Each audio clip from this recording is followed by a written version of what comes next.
दर्शक बंधु मृत्युर कथा शुणिले समस्ते भय कंपी था।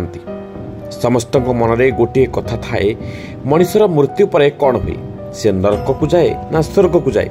सतरे कौन मनुष्यर मृत्यु पर परलोक को चली जाती, सतरे कौन मनुष्यर पुनर्जन्म होता है। ए सबुर प्रश्नर उत्तर वैज्ञानिक को ए पर्यंत मिल पारि नहीं।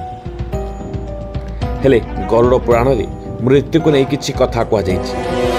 डेरी न करी चलंतु जानिबा मनुष्यर मृत्यु पर कौन हुए। नमस्कार दर्शक बंधु, पल्लवी ओडिया को स्वागत।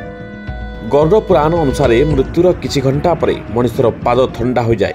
मनुष्यर मृत्यु समय आसीगले मृत्युर राजा जमदेवता तांको पाखरे पहुंची जाई थांती। एही समय विभिन्न प्रकार शब्द मनुष्य को शुणा जाई थाए। एतिसह निजे निजे मध्य चित्कार करने को लगती, किंतु ए शब्द को केही शुणी पारंती नहीं। धीरे धीरे आत्मा को जना पड़ जाए ताकू ए संसार छाड़ाकू हेब।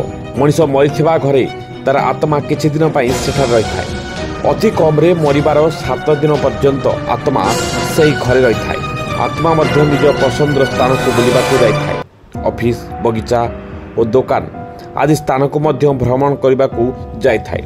मृत्यु पर प्रत्येक दिन आत्मा आसी थाए। 7 दिन पर निज परिवार और एही लोकों को छाड़ी आत्मा परलोक को चली जाई थाए। कह जाए अंधार गुंफा दे आत्मा को जीवाकू पड़ी थाए। सेतिबाई मृत्युर 12 दिन पर्यंत बहुत गुरुत्वपूर्ण रही थाए। परिवार लोके ध्यानपूर्वक आत्मार क्रिया पालिबा उचित।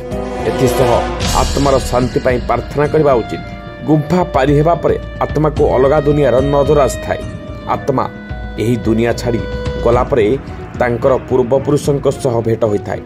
गरुड़ पुराण अनुसार जमलोक को प्रवेश करबा पई 4 दिगरे 4टी बाट रही थाए। से बाट दे आत्मा जमलोक को जाई थाए। आत्मार कर्म आधार रे किए केउ बाटरे जीव ताहा जमलोक रे निष्पत्ति होइथाए। गरुड़ पुराण अनुसार पूर्व दिगरे थिबा बाटरे सुख मिलथाए। एही बाट दे आसीथिबा आत्मा को कष्ट होइथाए।